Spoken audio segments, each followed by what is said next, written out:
Brothers, listen. In this man Jesus there is forgiveness for your sins.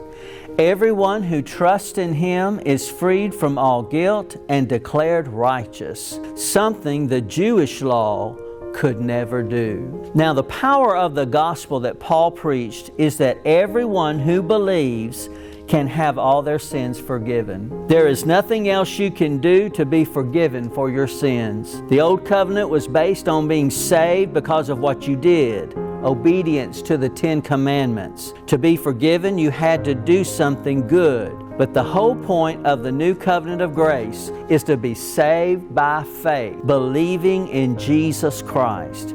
Here's the good news. Everyone who believes in Jesus is forgiven of all their sins and made right with God. That's the best news of all. God will not fail. His Word will always come and do what His Word said it will do. Can you imagine what the man in Lystra thought when Paul told him that he could be forgiven of everything if he just believed in Jesus? When he heard Paul preach about the good news of Christ, faith came and filled his heart.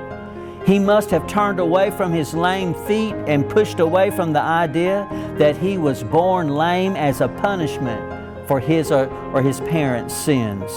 Instead, he must have truly believed that if he believed in Jesus Christ, all of his sins would be forgiven. He probably said, "I believe," in a whisper because he was so upset. At that very moment, he heard a loud voice, "Stand up straight on your feet."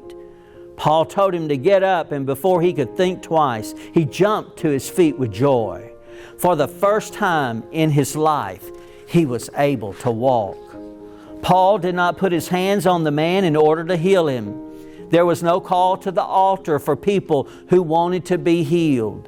Just hearing the gospel of Jesus Christ gave him the faith to be healed. The Lord is a witness only to the word of His grace. If you are trusting the Lord for a miraculous breakthrough or want to see more power in your life, your body, your finances, career, and ministry, make sure you are hearing the word of His grace and not the word of His law.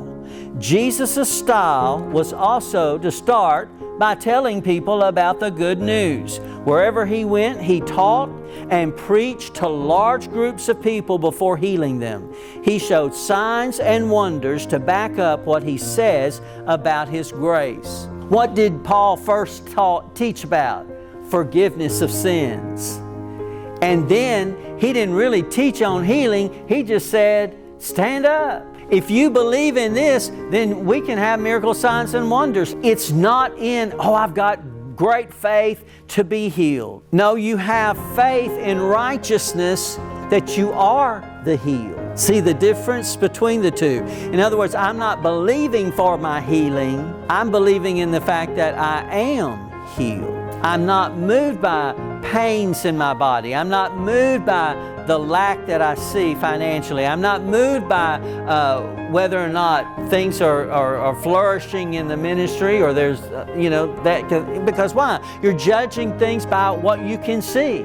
You're judging things by a perceived perception that you have of what you think God should do when God has other plans for you. Glory be to God. So don't let your perception keep you from moving forward to receive what God has for you. And that the gospel of grace, Jesus Christ, desires for me to be successful in everything that I do.